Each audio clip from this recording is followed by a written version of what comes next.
Welcome to the Healer Circle, where extraordinary healers share their personal journeys, wisdom, and how to heal yourself. My hope is that their insights, practical tips, and aha moments inspire and guide you in discovering your own spiritual gifts to reach your highest potential. Welcome, Rosie. I guess I could call you crystal practitioner and someone who just loves to play with crystals. Hi. Hi. Thank you for being here today. Oh my gosh, thank you for having me. I'm so thrilled to be here and chatting with you. Yeah, same here. I had a pleasure meeting you just at a recent event that we both went to.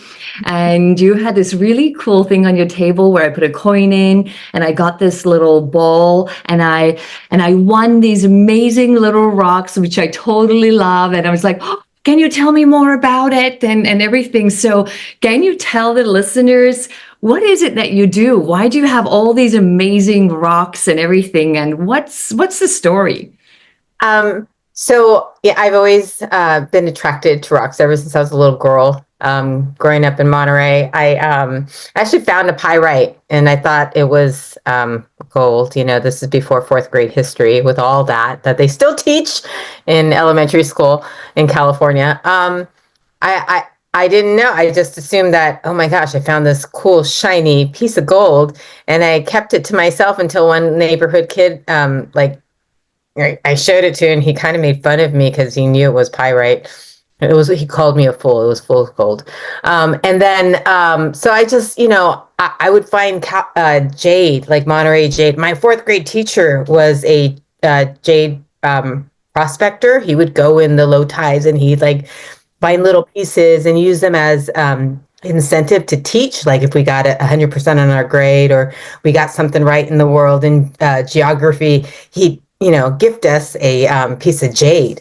And so my fascination with rocks just kind of got bigger and bigger as I got older and became a collector. And then 2020 came around and, everybody's always rethinking, what are they doing? And so I decided that, you know what, I really would love to just open a rock shop. And so my husband and I decided to do that. But of course, retail wasn't really a happening thing. And so still to go forward, we decided to just do a pop-up boutique. And so I started doing all these artisan fairs and markets and at that time, I've always been like this natural girl, my kids were always annoyed with me just being an organic shopper. But I, practice with Ayurvedic medicine, herbs instead of over-the-counter medicine. I just, I had energy practitioners as friends. We would prefer to see our chiropractor over anybody else. So I learned a lot through the years about crystals and how they utilize them, and started utilizing them with certain things. And I came across a feng shui master who taught me how to feng shui my home and keep the energy moving. And then I started incorporating the crystals naturally. And then, I'm always wanting to learn about them. And one of my experiences with my acupuncturist, this is a true story. I had this neck pain very, very ongoing for about 18, 19 months. And, I just thought it was, a physical thing. I'd always go to my chiropractor and nothing was really helping. So I thought maybe I had heard it somehow, sleeping, not really acknowledging what I was doing. My acupuncturist and I had a session, and he laid me down and asked me, so tell me what's going on in your life. I'm like, okay, I don't know. But he was speaking more emotionally. So, I started opening up a little and then a little more. And he goes, come on, just spill it out. And so he grabbed a tiger eye and he pressed it up against my neck where the pain was. And he said, just keep on going. I'm like, oh my gosh, what is wrong? And I just started blabbing, and all of a sudden, this pain started to just, in less than 15 seconds, disappear. Like, holy crap! Like, what is that? And he said, well, you're holding emotion in your liver. Tiger Eye works on your second chakra. Mhm. And by you working through that, and I don't think that's all of it, that you should continue to do that as you go.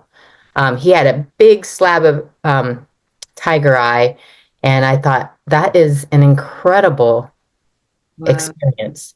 And so, Yeah, because there's so many different types of healings out there, and this is why I'm like, tell me more about rocks. It's like I have gathered, like I have a rock here, and I have it as a tree, and I have it as this, and I don't even know how I've gathered them, and some have been presents and so forth. And but I don't know how to actually use them properly because when I met you, you told me about like there's a whole way of like with where you actually place them in your home. Can you tell us a little bit more? Like, how does it matter if it's just in a bowl of things versus somewhere else in your home? well, that bowl is a lot of fun, I'm sure. I have bowls everywhere, and when you run your hands through them, it just feels fun, like like Play-Doh or whatever, but they're just a bunch of nice, cold rocks that absorb, heat and stuff. So it's really kind of fun to play with. When I have my boutique out, when I do pop-up events, I always have something for the kids, and they love to just come and touch and attract it. And sometimes I'll like have a banter with like an 8-year-old or a 7-year-old because they know their stuff. But well, I worked with a feng shui master when I had an office back in 2017, and she helped me to just lay the office to have more energetic flow come through for business, and I naturally afterwards included my crystals, just little pieces here and there, because I was just instinctively in tune with what I was doing. And when I looked closer at the Bagua map, I realized, oh, well, there are specific crystals, and if I just train myself right with the color and the energy of the space, I could work with them better. There's a few instinctive things that I've done, but just a quick rundown. If no one's really familiar with feng shui, each room, for example, this room is broken up into 9 areas, 9 parts. This is 9 different energies in our lives, and uh, in those areas, some face north, some face south, some face east, and some face west. And so you can distribute the map among your listeners if they come to your website, and you can look at the map according to the energy and the color of the energy, and you can apply a crystal of that color in that energetic field to keep it moving, because you never want stagnant energy, whether it's in your body, in your house, in your workspace, because the flow of energy helps life move forward in a way that you want it to move. And so that's the natural application for it.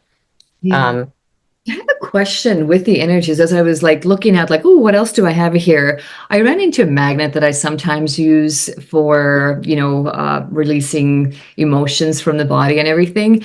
How do magnets and crystals, are they like in conflict or are they okay in the same space? Are they cleaning it? Do you know what their relationship is with magnets? my acupuncturist actually used magnets on in practice. He used it on myself and the kids because they're almost like a replacement of acupuncture, and they work on certain meridians of the body. And when I'm taking a guess here, if the meridians in your body lock down emotion, of course you would be able to release them and unlock them with a magnet, right? Because that's where he had put certain magnets on in order to help the body move stagnant energy, or at least so it wouldn't lock down.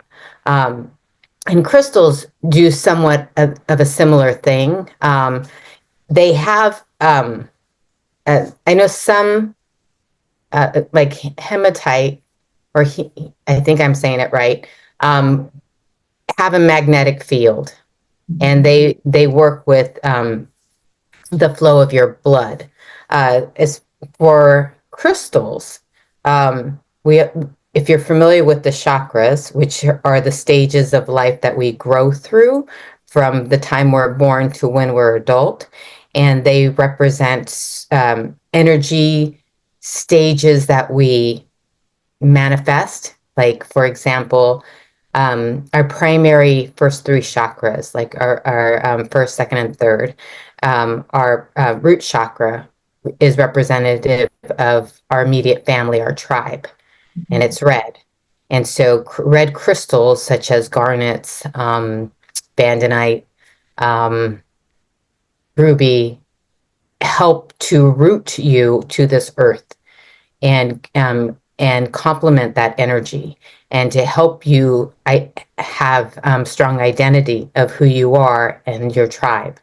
So the sacral chakra, which is the second chakra, is another, like, it's our second and our one of our primaries. It helps us to when we're growing through ages 7 through, I'd say, 12, 13, or 14, that the more orange color crystals help with in that area of growth.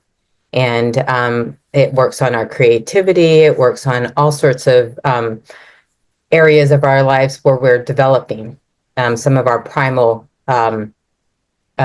skills and instincts. It helps us to, things help us to keep balanced, and then we can move on to our third chakra, which is our solar plexus, which is also, it's very, very similar. It actually helps us to, it's another part of the creativity in the, that of within our mind and our heart. It starts to bring things together. Where do they really want to start from? Like, what are your main go-tos? Like, I'm the beginner, I want to go and get some. I mean, first of all, can they order them online from you? Do they go physically to the events? Where do they get them from you? And then what are some of your favorite ones to get started with? So everybody is very, very familiar with amethyst, right? And the amethyst is actually a connectivity to everybody. It's also helps you to stay in tuned with your sixth sense, or your instinct. So since everybody's familiar with amethyst, I would say if you're a beginner, start with the amethyst, because it actually helps, you focus and you connect to others, and then you can move down from there. That works on your seventh chakra up here, and brings you to, and helps you to elevate yourself to a higher level. So that really is a great place to start. And I always thought, the top 10, if you really want to learn about the top 10 crystals, which most people would be familiar with, like clear quartz, rose quartz, labradorite, malachite, some say malachite, I say malachite. In that, each color works on a different area, a chakra in your life. So these are all different colors. Clear quartz is one of my favorites of all time. And you can learn about the light frequency energy, and that's what it boils down to. Each one of these stones carry a light frequency that's accurate, and it helps us in our bodies, and that's one of the healing properties that I think that a lot of practitioners tap into. And so just having it in your room can change the atmosphere of your room. And in my experience, this is a true story. Actually, I have a few true stories, but this one, in 2016, we were in Las Vegas, and, my kids were shopping in the art district, and I found a crystal shop. I go, ooh, I want to go in there. So I went in and I found a couple of things, but one big amethyst stood out to me, and it looked like a volcano. Like it was this highly polished on the outside, but inside was the crystals. And I bought it, and I packed it in my suitcase. I left clothes, and I brought it back home, and I stuck it in the living room. We've lived in this house for 22 years to this day, and no one played in the living room. No one watched TV in the living room. I have this big 42-inch TV with a long leather couch. Nobody would go into that living room for more than 5 minutes. Mm. And I put that thing right in the middle on the coffee table, Yeah. and it started to populate. And now Wow. I can't even get the dogs off the couch. But everybody will now watch TV in there. We have parties. They migrate to that space instead of the kitchen. So it's really interesting how that works. Yeah. Um, but So yeah, like, it's good to have them, even if you don't know exactly where to put them, just kind of go with your intuitive feeling. But we can share later, like you said, the map as well. Tell me also, because at the event when I met you, and it was one of the pieces that I got as a gift from you, thank you so much. And you showed me how to somehow use it through the light. Can you tell me a little bit about that? um, everybody has a light on their phone. It's a little flashlight. We all use it. It's pretty powerful. Um, And what I learned about some of the crystals is that if you shine it in certain areas, use the light to shine through the stone Mm. for no more than 10 to 15 seconds, because what it does something similar to your magnets. It moves energy in your body. And you don't need to do it long at all. It's not like the longer you do it, the more benefit you get. It's actually short increments work. That's it. Because the frequency gets carried through with the light into your body. And And would so you put it in the chakra or where it hurts? Where would you put it? um I would be instinctive. It depends on what color. You can use the chakra map. Anybody can Google a chakra map, and your body has different colors in different areas, and you can apply a certain, like a garnet to your root chakra for maybe 10 seconds, and just see what happens. Sometimes you can emotional episodes might come up, so you have to be aware. Mhm. And when that's an opportunity for somebody to work through it, um, and lighten the load, or have a confrontation with yourself. Think it through. Allow things to happen. We're just this cupboard of emotions. Nothing disappears. We just close the door on it, and it doesn't always serve us to close that door, um, because if you leave emotion locked too long, it and it's stagnant, that could manifest in something else, um, we just have to be able to accept the emotions that come throughout our lives. You feel them and let them, go like a wave through your body and release them.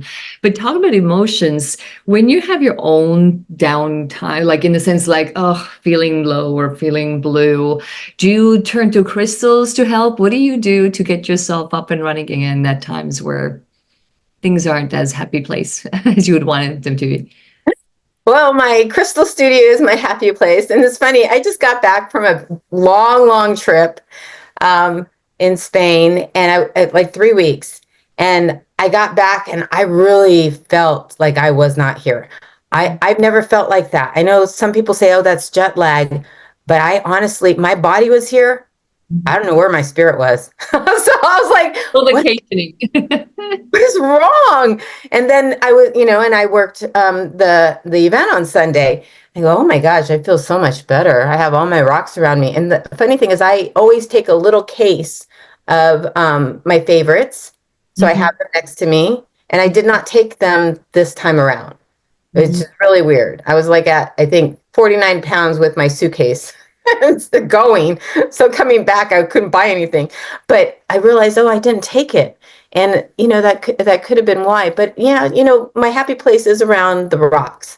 And when I'm down, or actually when I'm lacking energy, I do go and I just sort through things. I just try and find things to do and work with them.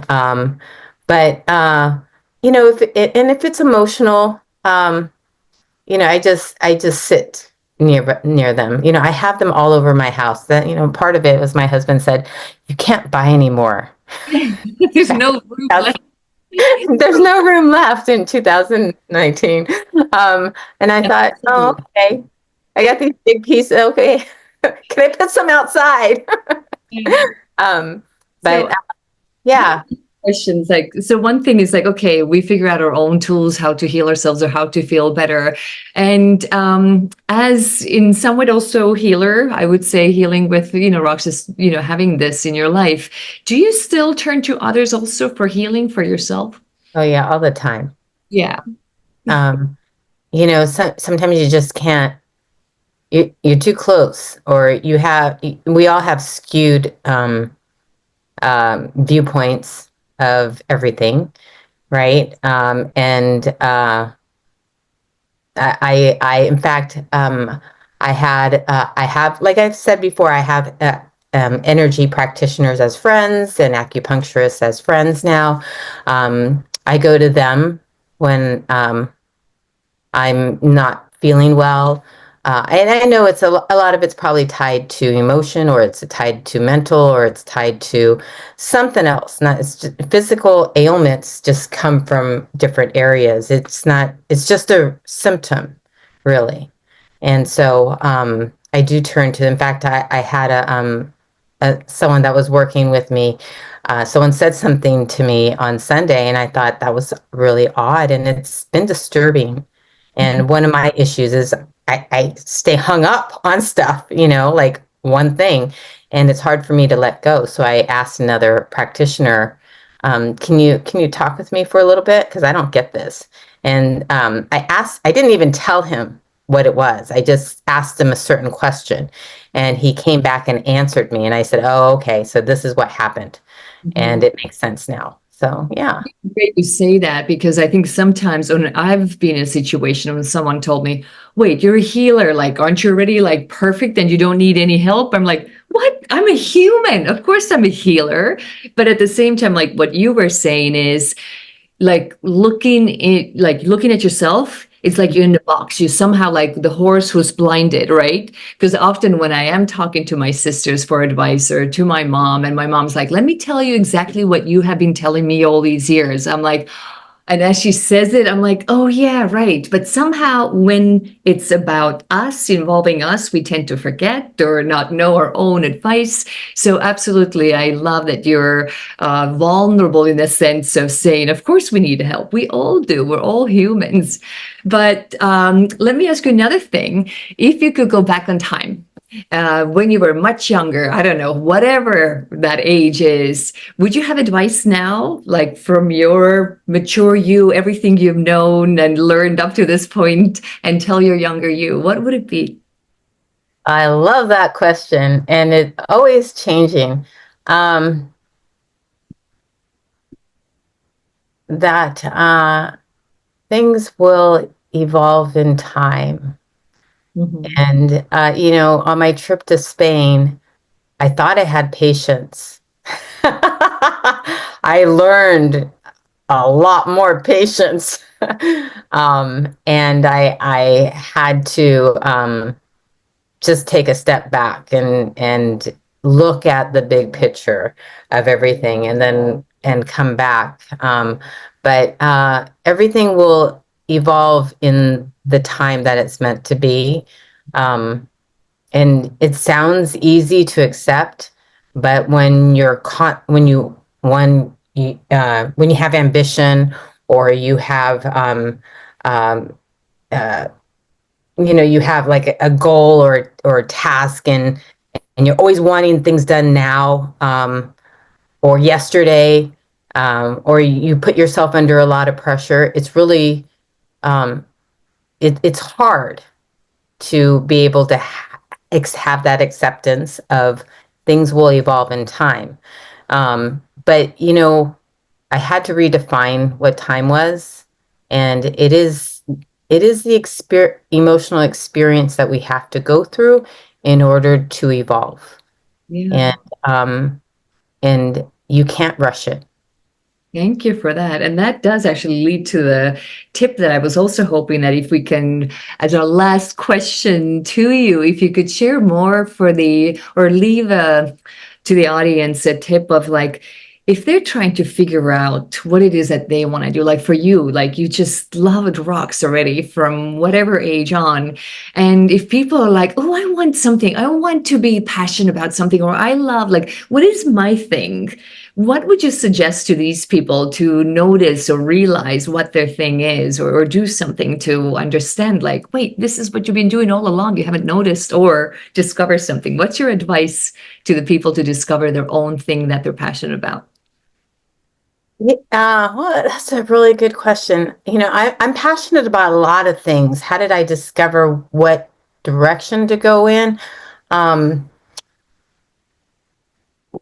well, how would you feel if it wasn't available to you? And how much gratitude do you draw from having it in your life? And could you share in the joy of that with others, or would you keep it for yourself?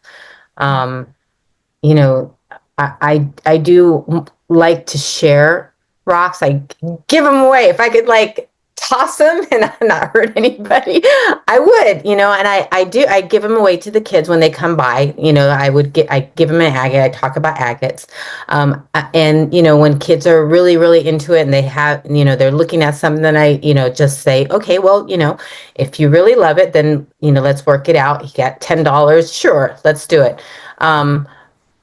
You I found that that's what I really wanted to do, is spread my joy and make it as fun and educational as possible. So when you came by and you took a spin on my GEMBALL machine, so for those of you who haven't seen it, you can go to my website.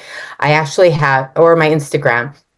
I took an old gumball machine and I made a prototype and I called it a GEMBALL machine. So I took capsules and I enclosed them in enclosed little mini versions of spectacular crystals in these. And sometimes there's two, sometimes there's three. One time there was four.